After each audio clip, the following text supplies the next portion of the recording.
উলামায়ে কেরাম লিখেছেন, 4টা হাদিসের উপর কেউ যদি আমল করতে পারে তাহলে তার উত্তম আখলাক তার দ্বারা প্রতিষ্ঠিত হবে এবং উত্তম আখলাক তার ভিতরে চলে আসবে ইনশাআল্লাহ। দেখুন, হুসনে খুলুক তো দিলের বিষয়, আমি গত জুমায় বলেছি। একটা শব্দ হলো খালকুন, আরেকটি হলো খুলুকুন। খুলুকুন এটা ভেতরের হালাত, চরিত্র। খালকুন বাহ্যিক আকৃতি। আল্লাহ তাআলা চান আমাদের ভেতর বাহির উভয়টাই ভালো হোক, ভেতরে সুন্দর হোক, বাহ্যিকও সুন্দর হোক। এই জন্য রাসূলুল্লাহ সাল্লাল্লাহু আলাইহি ওয়াসাল্লাম আয়না দেখার সময়ও দোয়া করতেন, অন্য সময়ও দোয়া করতেন। আয়না দেখে এই দোয়া করতেন, আল্লাহুম্মা হাসসানতা খালকি ফাহাসসিন খুলুকি।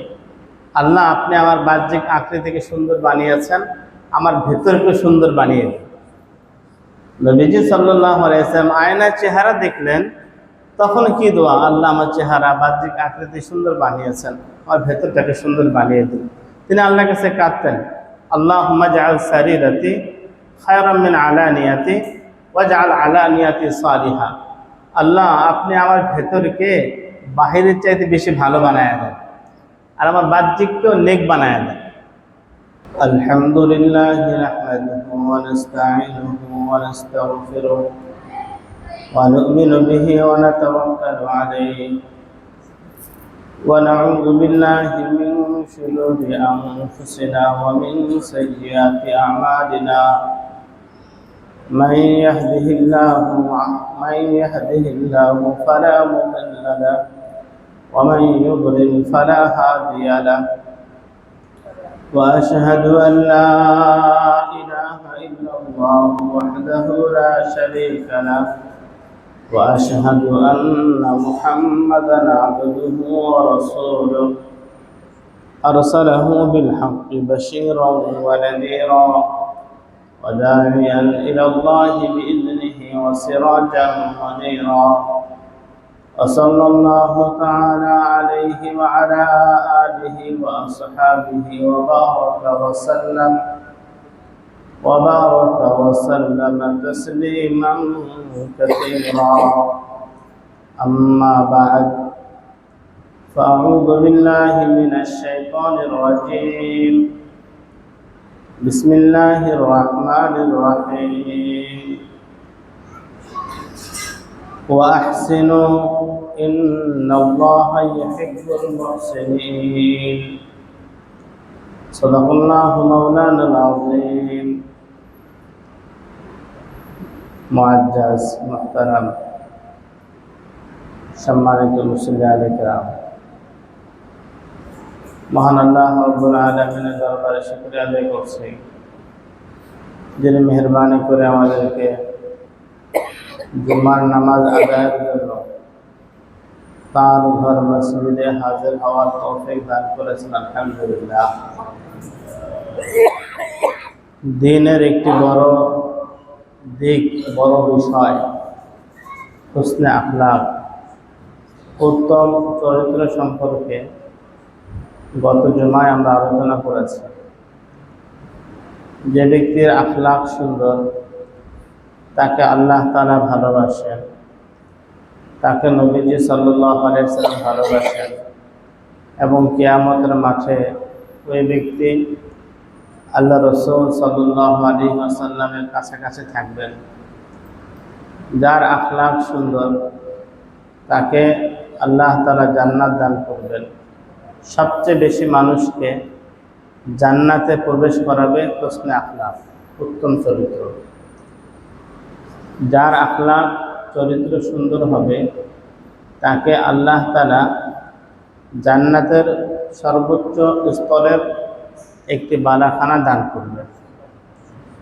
যার চরিত্র ভালো, আখলাক ভালো, এই আখলাক চরিত্রের মাধ্যমে সে রোজাদার এবং নামাজি ব্যক্তির মর্তবা পেয়ে যাবে। কোনো কোনো ক্ষেত্রে এর চাইতে বেশি মর্তবা পেয়ে যাবে। উত্তম আখলাক মিজানের পাল্লায় সবচেয়ে বেশি ওজনদার হবে। এই ফজিলতগুলো আমরা বিভিন্ন হাদিসের আলোকে গত সপ্তাহে শুনেছি। উত্তম আখলাকের আরো অনেক ফজিলত আছে। আমাদের সবচেয়ে বড় নিয়ামত যে ঈমান, এই ঈমান কার সবচেয়ে ভালো, সবচেয়ে পরিপূর্ণ, এই সম্পর্কে রাসূলুল্লাহ সাল্লাল্লাহু আলাইহি ওয়াসাল্লাম বলেন, আকমালুল মুমিনিনা ঈমানা আহসানুহুম খুলুকা। যার আখলাক চরিত্র সবচেয়ে ভালো, তার ঈমান সবচেয়ে পরিপূর্ণ। উত্তম আখলাকওয়ালার ঈমান পরিপূর্ণ ঈমান। আমরা নেকি কাম অর্জনের চেষ্টা করি, এর জন্য নামাজ পড়ি, রোজা রাখি, দান সাদকা করি, আমরা জিকির করি, দুরূদ শরীফ করি, কিন্তু নেকি বলতে সবচেয়ে বেশি নেকির একটা কাজ হিসেবে উল্লেখ করা হয়েছে হুসনুল খুলুক। নবীজি সাল্লাল্লাহু আলাইহি ওয়াসাল্লামকে জিজ্ঞেস করা হলো, ইয়া রাসূলুল্লাহ, যে মাল আখলাক, মা হুসনুল খুলুক, না মাল বির। প্রশ্ন হচ্ছে, ইয়া রাসূলুল্লাহ, মাল বির, নেকি কি জিনিস? নবীজি সাল্লাল্লাহু আলাইহি ওয়াসাল্লাম বললেন, হুসনুল খুলুক, উত্তম আখলাক, এটা হলো নেকি। আমি কারোর সাথে হাসি মুখে কথা বললাম, আমি কাউকে সম্মান দেখালাম, কারোর প্রতি বিদ্বেষ রাখলাম না, কাউকে কষ্ট দিলাম না, এগুলো অনেক বড় নেকি। এমনকি আমি ইশারা ইঙ্গিতও কষ্ট দিলাম না, দেওয়ার সুযোগ ছিল, দিলাম না, এই না দেওয়াটা অনেক বড় নেকি হলো। আমি কোনো কাজ করলাম না, শুধু এতটুকু করলাম, একজনকে কষ্ট দেওয়ার সুযোগ ছিল, আমি কষ্ট দিলাম না। ধরুন কারোর সাথে ঝগড়া হয়েছে বা কোনো কারণে কেউ আপনার সাথে আপনার মর্তবা অনুযায়ী ব্যবহার করেনি, আপনি তাকে শাস্তি দিতে পারেন, সেই সক্ষমতা আপনার আছে, আপনি দিলেন না। বাস, আমি আল্লাহকে ভয় করি, আমার আখলাক আমি সুন্দর রাখতে চাই, আমি তোমাকে এর প্রতিঘাত করলাম না, তোমাকে আমি কষ্ট দিলাম না, ছেড়ে দিলাম। এর ফজিলত এত বেশি, রাসূলুল্লাহ সাল্লাল্লাহু আলাইহি ওয়াসাল্লাম বলেন, এই ব্যক্তি যে সামর্থ্য থাকার পরে প্রতিশোধ নিল না, মাফ করে দিল, তাকে কিয়ামতের মাঠে আল্লাহ তাআলা সকল মানুষের সামনে ডাকবেন, ডেকে তাকে পুরস্কার দেবেন, বলবেন, এই যে হুর এখানে সুসজ্জিত আছে, যেই হুর তোমার পছন্দ হয় তাকে তুমি নিয়ে যাও, এটা তোমার পুরস্কার। কেন? তুমি সক্ষমতা থাকার পরেও প্রতিশোধ নাও, মাফ করে দিয়েছে। এটা রাসূলুল্লাহ সাল্লাল্লাহু আলাইহি ওয়াসাল্লামের শিক্ষা। সিলমান কাতা আঁকা, যে তোমার সাথে সম্পর্ক ছিন্ন করলো, আত্মীয়তা সম্পর্ক ছেদ করলো, তুমি তার সাথে আত্মীয়তা সম্পর্ক জড়িয়ে রাখো। ওয়াফু আম্মান যালামাকা, যে তোমার উপর জুলুম করলো, তুমি তাকে মাফ করে দাও। ওয়া আহসিন ইলা মান আসআ ইলাই, যে তোমার সাথে দুর্ব্যবহার করলো, তুমি তার সাথে ভালো ব্যবহার করো। শুধু এটা নবীজি সাল্লাল্লাহু আলাইহি ওয়াসাল্লাম বলেছেন এমন না, তার জীবনে বারবার এটা মানুষকে দেখিয়েছেন। একজন মানুষ কষ্ট দেওয়ার পরেও তার সাথে কেমন আচরণ করতে হয়।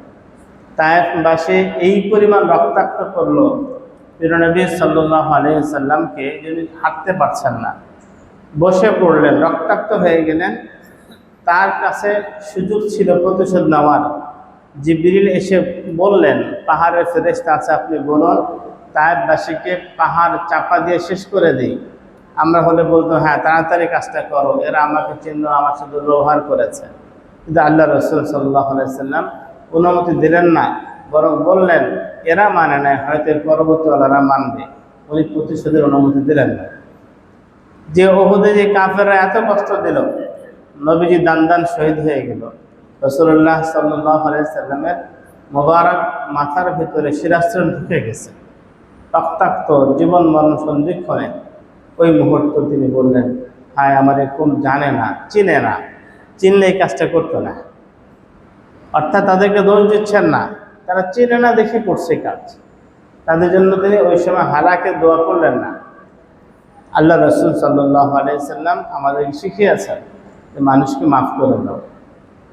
আল কাযিমিন আল গায়যা ওয়াল আফিনা আনিন নাস আল্লাহু ইউহিব্বুল মুহসিনিন। যাদেরকে আল্লাহ তাআলা জান্নাত দান করবেন, এমন মুমিনের, এমন মুত্তাকির গুণাবলী উল্লেখ করতে গিয়ে আল্লাহ তাআলা বলেন, আর ওই সকল লোক যারা ক্রোধকে সংবরণ করে, রাগকে সংবরণ করে, এটাকে সংযত করে, মানে আফিন আনিন নাস, মানুষকে মাফ করে দেয়। আল্লাহ তাআলা এমন নেক কর্মপরায়ণকে, ভালো কাম করনেওয়ালাকে পছন্দ করে, আল্লাহ পাক ভালোবাসেন। আল্লাহ তাআলা এই আখলাক আমাদেরকে আনার তৌফিক দান করে। মুহতারাম উলামায়ে কেরাম লিখেছেন, 4টা হাদিসের উপর কেউ যদি আমল করতে পারে তাহলে তার উত্তম আখলাক তার দ্বারা প্রতিষ্ঠিত হবে এবং উত্তম আখলাক তার ভিতরে চলে আসবে ইনশাআল্লাহ। দেখুন, হুসনে খুলুক তো দিলের বিষয়, আমি গত জুমায় পড়েছি। একটা শব্দ হলো খালকুন, আরেকটি হলো খুলুকুন। খুলুকুন এটা ভেতরের হালাত, চরিত্র। খালকুন বাহ্যিক আকৃতি। আল্লাহ তাআলা চান আমাদের ভেতর বাহির উভয়টাই ভালো হোক, ভেতরে সুন্দর হোক, বাহ্যিকও সুন্দর হোক। এই জন্য রাসূলুল্লাহ সাল্লাল্লাহু আলাইহি ওয়াসাল্লাম আয়না দেখার সময়ও দোয়া করতেন, অন্য সময়ও দোয়া করতেন। আয়না দেখে এই দোয়া করতেন, আল্লাহুম্মা হাসসানতা খালকি ফাহাসসিন খুলুকি। আল্লাহ, আপনি আমার বাহ্যিক আকৃতিকে সুন্দর বানিয়েছেন, আমার ভেতরকে সুন্দর বানিয়ে দিন। নবীজি সাল্লাল্লাহু আলাইহি ওয়াসাল্লাম আয়নার চেহারা দেখলেন, তখন কি দোয়া? আল্লাহ, আমার চেহারা বাহ্যিক আকৃতি সুন্দর বানিয়েছেন, আমার ভেতরটাকে সুন্দর বানিয়ে দিন। তিনি আল্লাহর কাছে কাঁদতেন, আল্লাহুম্মা জাআল সারিরাতি খায়রাম মিন আলানিয়াতি ওয়াজআল আলানিয়াতি সালিহা।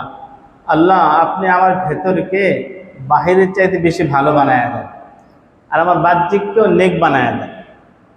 বাহ্যিক নেক হয়, ভেতরটা আরও বেশি নেক হয়। দোয়া করতেন।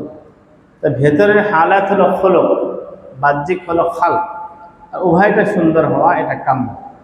এই জন্য যে ব্যক্তির ভেতর বাহির উভয়টা সুন্দর, ভেতরও নেক, তার দিলের ভিতরে হিংসা নাই, অতি লোভ নাই, রিয়া মানুষকে দেখানোর জজবা নাই, অহংকার নাই, গজব অনেক বেশি রাগ হয়ে যায় এমন অবস্থা নাই, যে ব্যক্তির দিলের ভিতরে বিদ্বেষ নাই, যে ব্যক্তির দিলের ভিতরে বখল কৃপণতা নাই, তার মানে তার দিলটা ভালো, সততা আছে, সত্যবাদিতা আছে, বিনয় আছে, নম্রতা আছে, অন্যের উপকার করার জজবা আছে, উদারতা আছে, পরোপকারের আগ্রহ আছে, দিলটা ভালো।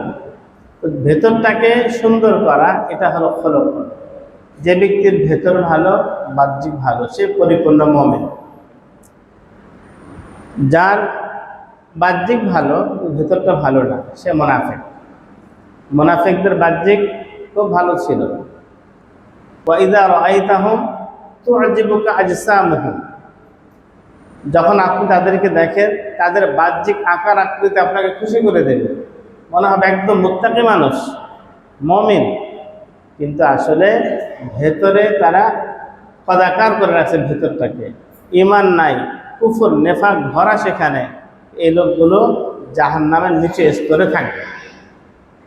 কেন? বাহ্যিকভাবে তাদের মুখে ঈমানের দাবি আছে, দেহে ইসলামী পোশাক আছে, দিলের ভিতরে কুফর। মানুষ এদের দিয়ে ধোঁকা খাবে যে এই লোকগুলো মনে হয় বড় মুত্তাকি, তাদের সাথে আসবে, উঠা বসা করবে, আর ধীরে ধীরে তারাও মুসলমানরা কাফের হয়ে যাবে। এই জন্য মুনাফিকরা জাহান্নামের বেশি নিচু স্তরে কেন থাকবে? কারণ তাদের দ্বারা অন্য মুমিন মুসলমানের ঈমান অনিরাপদ হয়ে যায়। অনেকেই উলামায়ে কেরামের ব্যাপারে নানা কথা বলেন, ওনারা কেন কাদিয়ানীদের বিরুদ্ধে বলবে, ওনারা কেন হিজবুত তাওহীদের বিরুদ্ধে বলবে, ওনারা মনে হয় অন্যকে দেখতে পারে না।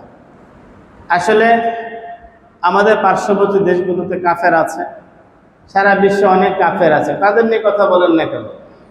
কাফের যখন কাফের পরিচয় আসবে, তখন মুসলমান তার দ্বারা ধোঁকা খাবে না। সে কিছু বললে মনে করবে যে কাফের বলছে, আমি মুসলমান, সুতরাং তার এই কথা আমি নেব না। কিন্তু একজন কাফের যখন মুসলমানের ভেসে আসবে আর ইসলামের দাবি করবে, তখন মানুষ তার দ্বারা ধোঁকা খেয়ে কাফের হয়ে চিরস্থায়ী জাহান্নামী হয়ে যাবে। এদের সম্পর্কে বেশি বলা প্রয়োজন। যারা বলে এই ইসলাম আসল ইসলাম না, আমরা যে ইসলাম কোরআন সুন্নাহর ইসলাম মানতেছি 1400 বছর ধরে, এই ইসলাম আসল না, তাহলে সে এক কথাই তো কাফের হয়ে গেল। কোরআনের ইসলাম যদি আসল না হয়, হাদিসের ইসলাম আসল না হয়, যুগ যুগ ধরে যে ইসলাম প্রতিপালিত হচ্ছে এটা আসল না হয়, তাহলে যে ইসলাম তারা বলছে এটা আসলে ইসলাম না, অন্য কিছু। এদের এই কার্যক্রমকে সরকারিভাবে নিষিদ্ধ হওয়া প্রয়োজন। তারা তাদের নিজস্ব ধর্ম পরিচয় বলুক, কাদিয়ানি বললে মানুষ বুঝে ফেলবে, এই জন্য তারা একটা ছদ্মনাম ধারণ করেছে, আহমদিয়া মুসলিম জামাত। এখন তো বাংলাদেশে অনেক জায়গায় ঈসাই মুসলিম জামাত নামে মুসলমানদেরকে খ্রিস্টান বানানো হচ্ছে। ঈসাই মুসলিম জামাত, আল্লাহ আমাদেরকে হেফাজত করে।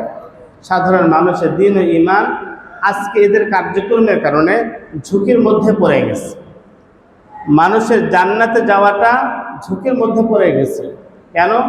আজকে মুসলমান ছদ্মবেশ ধারণ করে অনেক কুফরি মতবাদওয়ালারা মুসলমানদেরকে ধোঁকা দিচ্ছে এবং নানাভাবে লোভে হোক, প্রলোভনে হোক, কিংবা মুসলমান দ্বীনি এলেম, দ্বীনি জ্ঞান না থাকার কারণে হোক, ওদের চোখে পা দিয়ে নিজের ইমান হারাচ্ছে। তো মূল কথা হলো, ভেতরটা যদি ভালো থাকে আর বাহ্যিক ভালো থাকে সে মুমিন। ভেতরে হলো নেফাক, ভেতরে হলো গলত আকীদা বিশ্বাস, বাহ্যিক হলো মুসলমান, এই লোক মুনাফিক। আরেকজনের বাহ্যিক অত সুন্দর না, ভেতরটা ভালো আছে, সে মুমিন। হ্যাঁ, আমলের ত্রুটির কারণে তার গুনাহ হবে, সে ফাসেক হবে। ধরুন একজন মানুষের ইমান আকীদা সহিহ আছে, তার চেহারাকে নবীর সুন্নাত দ্বারা সাজাতে পারছেন না, তিনি মুমিন। এটা গুনাহের কাজ, ইনশাআল্লাহ যে কোনো সময় তিনি তওবা করলে এগুলো মাফ হয়ে যাবে এবং তিনি তওবা করবেন আশা করি। একজন মুমিন ইমান আছে কিন্তু কোনো কারণে নামাজ ছুটে যায়, তার ইমান আছে, এরা ফাসেক, এদের গুনাহ হবে এবং এই গুনাহ তিনি চাইলে চোখের পানিতে আল্লাহর কাছে মাপ নিয়ে নিতে পারবেন। তো বাহ্যিক যদি নাকি অসুন্দর থাকে, ভেতর ভালো থাকে, এটার একটা দাম আছে আল্লাহ তাআলার কাছে। ইমানদার হওয়ার কারণে একদিন না একদিন তিনি জান্নাতে যাবেন ইনশাআল্লাহ। কিন্তু যদি ভেতরের আকীদা বিশ্বাস খারাপ হয়ে যায়, কোনো দিন জান্নাতে যেতে পারবে না, কোনো দিন না, চিরস্থায়ী জাহান্নামে হয়ে যাবে। তা আল্লাহ তাআলা আমাদেরকে ভেতর বাহির উভয়টাকে সুন্দর বানিয়ে দিন। উত্তম আখলাক হাসিল করতে হলে আমাদের অবশ্যই ঈমানকে মজবুত করতে হবে, আকীদাকে সহিহ করতে হবে, তাহলে আখলাক সুন্দর হবে। আর আখলাক মূলত দিলের বিষয়, গত জুমায় বলেছিলাম। উলামায়ে কেরাম বলেন, 4টা হাদিসের উপরে কেউ যদি আমল করার চেষ্টা করে, ধীরে ধীরে তার সকল উত্তম আখলাক তার জীবনে চলে আসবে। ছোট্ট ছোট্ট 4টা হাদিস সবাই মনে রাখতে পারবে। শুধু মনে রাখবো না, ইনশাআল্লাহ আমি নিয়ত করলাম আমি আমল করব, আমরা সবাই নিয়ত করে আমরা আমল করবো ইনশাআল্লাহ। 4টা হাদিস সহিহ হাদিস।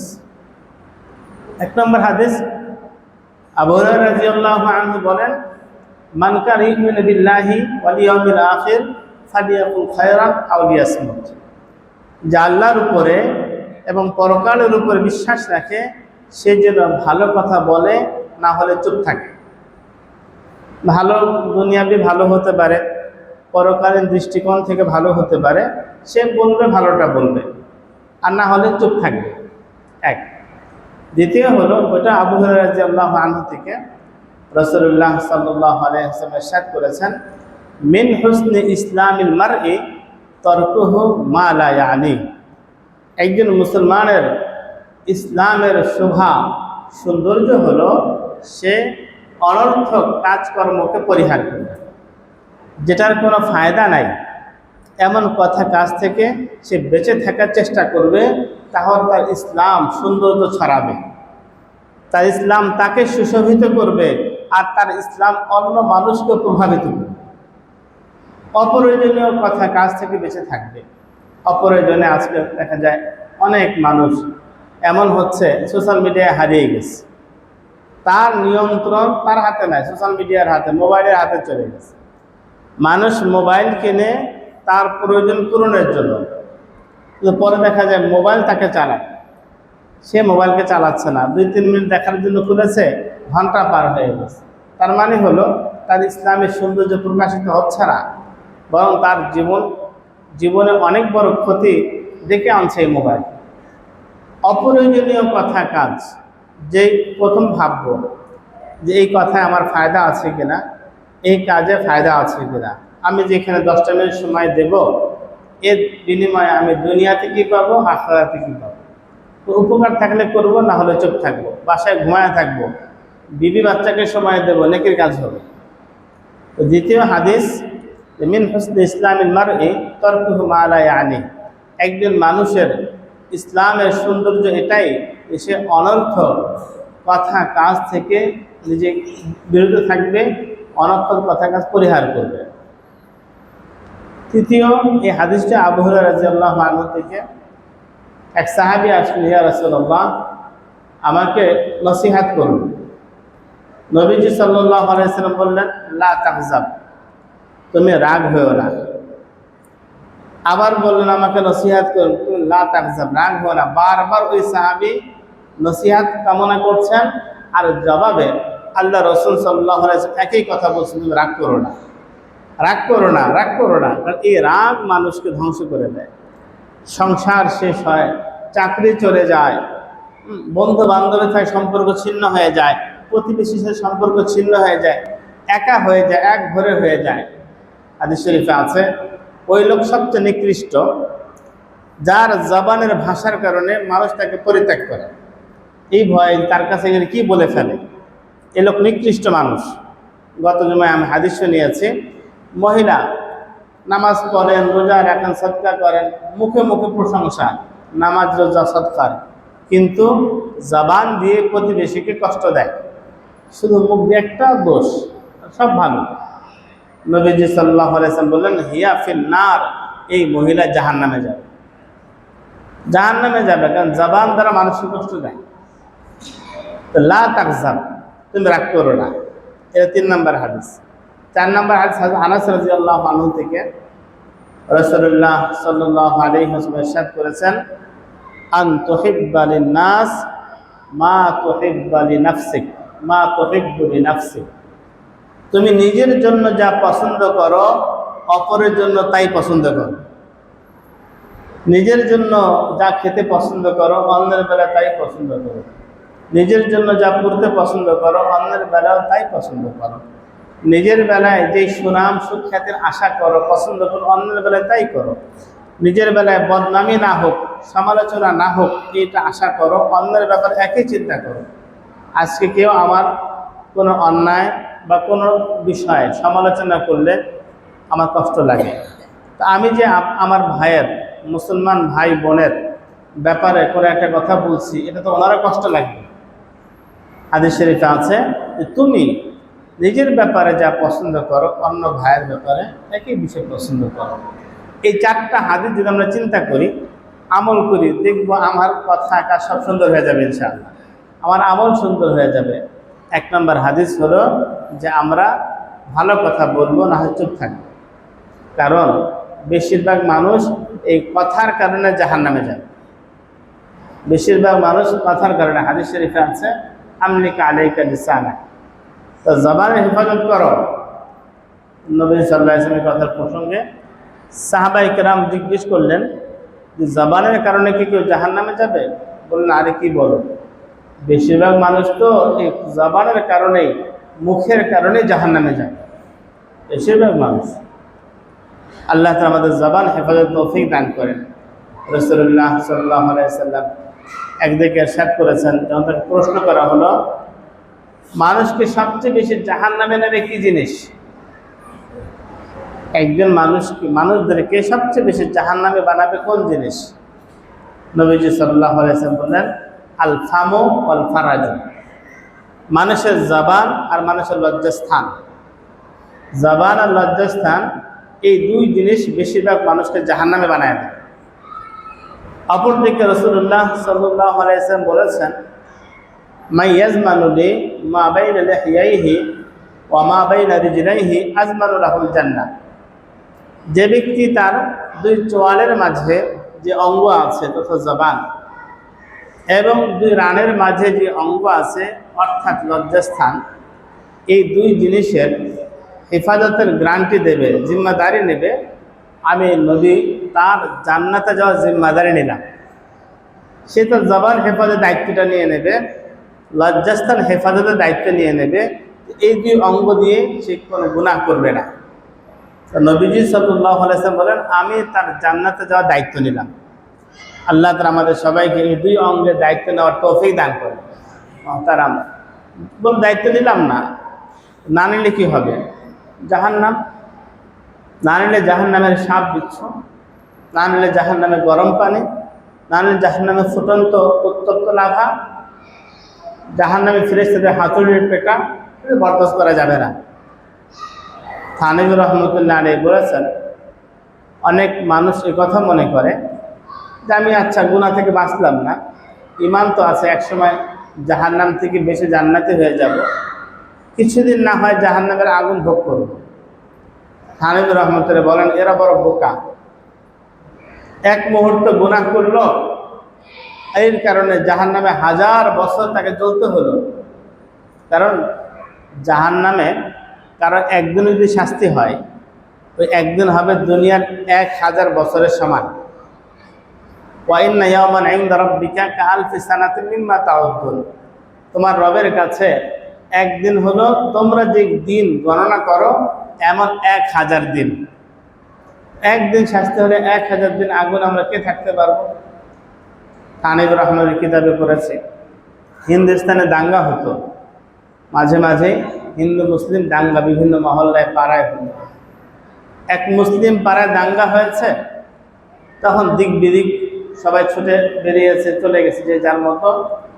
এক মুসলিম মহিলা সে পার্শ্ববর্তী মুসলিম পাড়ায় গিয়ে এক ঘরে ঢুকেছে, দেখলো সেখানে এক যুবক পড়ছে ওই কুপির আলোতে। আমরা ছোট সময় দেখেছি হারিকেন থাকে, আবার কুপি থাকে যেটা কাঁচ থাকে না, সলতা সেখানে ধরানো হয়, আমরা ছোট সময় দেখতাম। এই কুপির আলোতে তিনি পড়ালেখা করছেন। তো ওই যুবতী সে ঘরে ঢুকে বললেন, আমি একটু আশ্রয় পেতে পারি আজকে রাতের জন্য? বলে, হ্যাঁ আপনি থাকুন। ওই মহিলা, ওই মেয়েটি ঘরের এক কর্নারে সেখানে বসে আছে। সে সারা রাত দেখলো এই যুবক একটা অদ্ভুত কাজ করছে। একটু পরপর নিজের আঙ্গুলটি ওই আগুনের ভিতরে ঢুকিয়ে দেয়, আবার বের করে নিয়ে পড়তে থাকে, একটু পরে আবার পরে। সকাল হয়েছে, সেই মহলে চলে গেছে। আল্লাহর কি মর্জি, একটা সময় গিয়ে ওই ছেলের সাথে ওই মেয়ের বিয়ের আলোচনা হয়েছে। তখন মেয়েটি বলল, আমি এই যুবকের ঘরে এক রাতে ছিলাম, তাকে একটা অদ্ভুত কাজ করতে দেখেছি, আপনার একটু যাচাই করে নিন তার মাথায় কোনো সমস্যা আছে কিনা। কেউ তো আগুনের ভিতরে আঙুল দেবে না। যখন তাকে জিজ্ঞেস করা হলো, যুবক অমুক রজনীতে তুমি এই কাজটি করেছিলে, এক যুবতী ছিল তোমার ঘরে, তুমি আঙ্গুল বারবার আগুনে দিচ্ছিলে আর বের করছিলে, এর কারণ কি? দেখুন, আমার নফস আমাকে বারবার প্রলব্ধ করছিল, আমাকে উত্তেজিত করছিল, দেখো তাকিয়ে, তোমার ঘরে তো কত সুন্দর এক মেয়ে আছে, তাকিয়ে দেখো। তখন আমি নফসকে বললাম, আল্লাহ তাআলা তো তাকাতে নিষেধ করেছেন, আল্লাহ তাআলা বেগানা মহিলার দিকে তাকাতে নিষেধ করেছেন, সুতরাং আমি যদি তাকাই আল্লাহর হুকুম লঙ্ঘন হবে, আমার গুনাহ হবে, আর গুনাহ হলে তো জাহান্নামের আগুনে যেতে হবে। তাহলে একটু দুনিয়ার আগুনটা সহ্য করতে পারো কিনা দেখো তো। আঙ্গুল ঢুকাতে সহ্য করতে পারি না, আবার বের করে ফেলতাম। কিছুক্ষণ পর নফস আবার বলতো, তাকায় দেখো। আমি একই কথা বলতাম নফসকে, এবং আঙ্গুলখানা আগুনে ঢুকিয়ে নিজের নফসকে নিয়ন্ত্রণ করতাম। সারা রাত এভাবে আমি মুজাহাদা করে নিজেকে গুনাহ থেকে বাঁচিয়েছি। তো থানভী রহমতুল্লাহ আলাইহি বলেন, এই যুবক ছিল বুদ্ধিমান, সে দুনিয়ায় বসে জাহান্নামের আগুনে চিন্তা করেছে, আমি গুনাহ করলে তো জাহান্নামের আগুনে যেতে হবে। দেখুন, আজকে আমাদের মিথ্যা কথা, আমাদের প্রতারণা, আমাদের দুর্নীতি, আমাদের মানুষকে কষ্ট দেয়, এগুলোই হলো জাহান্নামের শাস্তি। এগুলো দ্বারাই জাহান্নামের শাস্তি হবে। পরকালে কোনোটা সাপ হয়ে যাচ্ছে, কোনোটা আগুন হয়ে পৌঁছাচ্ছে, কোনোটা গরম পানি হয়ে যাচ্ছে। আমি নিজে আমার হাতে কামাই করছি। এই জন্যই আল্লাহ তাআলা জাহান্নামীদেরকে বলবেন, হাযা মা কানাজতুম লিআনফুসিকুম ফাযুকু মা কুনতুম তাকনিজুন। তোমরা নিজেরাই এটা তোমাদের জন্য জমা করেছিলে, সুতরাং যা জমা করছো তার শাস্তি আস্বাদন করো। কোথাও বলবেন, তোমরা যে অন্যায় করেছিলে সে অন্যায়ের স্বাদ আস্বাদন করো। ফাযুকু মা কুনতুম তাকসিবুন, যা কামাই করেছে দুনিয়াতে, দু হাত দিয়ে, চোখ দিয়ে, মুখ দিয়ে, কান দিয়ে, এমনকি ভাবনা দিয়ে যা কামাই করেছো আস্বাদন করো। আল্লাহ তাআলা আমাদের সবাইকে সব গুনাহ ছাড়া তৌফিক দান করুন, উত্তম আখলাকওয়ালা হওয়ার তৌফিক দান করুন।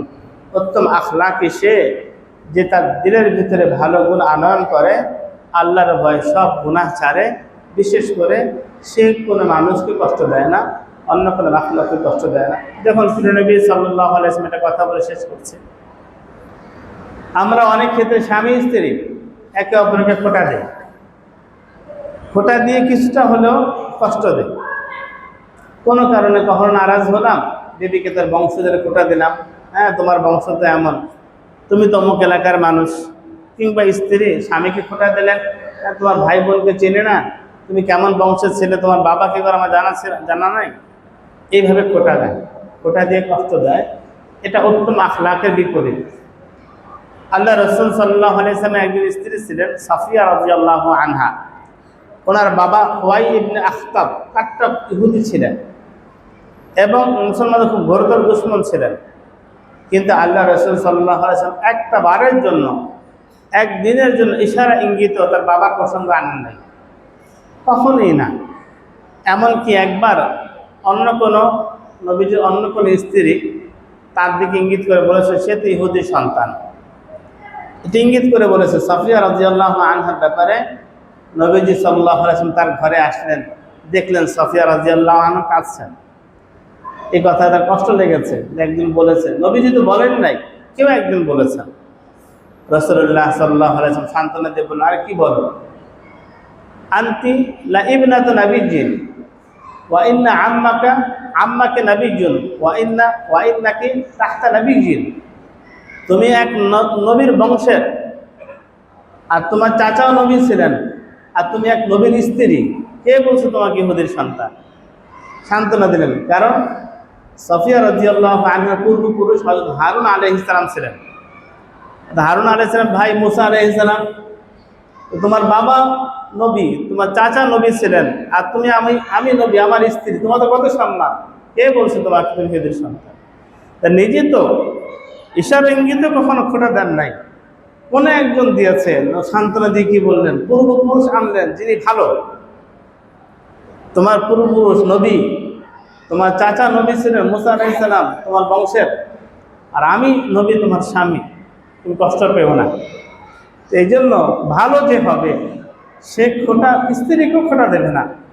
অন্য কিছু দূরের কথা, আমরা অনেক ক্ষেত্রে ঘরে কথাটা বুঝি না, খোঁটা দিয়ে ফেলি রাগ বলে, না আমি তো মুসলিম, আমার আখলাক হবে নবীর আখলাক, তাখাল্লাকু বিআখলাকিন নবী সাল্লাল্লাহু আলাইহি ওয়াসাল্লাম, নবীজির উত্তম আখলাক আমার ভিতরে আসবে। কোন সাহাবী কোন নবীজি খোঁটা দিয়ে কথা বলতেন না, কোন সাহাবী কোন নবীজি গালি দিতেন না, কোন সাহাবীর পূর্বপুরুষ নবীজি কষ্ট দেন নাই, সবাইকে তিনি উৎসাহ দিয়েছেন, সবাইকে তিনি ভালো বলেছেন, ভালো পেশ করেছেন। আল্লাহ তাআলা আমাদেরকে তৌফিক দান করুন। আল্লাহ রাসূল সাল্লাল্লাহু আলাইহি ওয়াসাল্লামের আখলাক চরিত্র নিয়ে ইনশাআল্লাহ আমরা আলোচনা করব।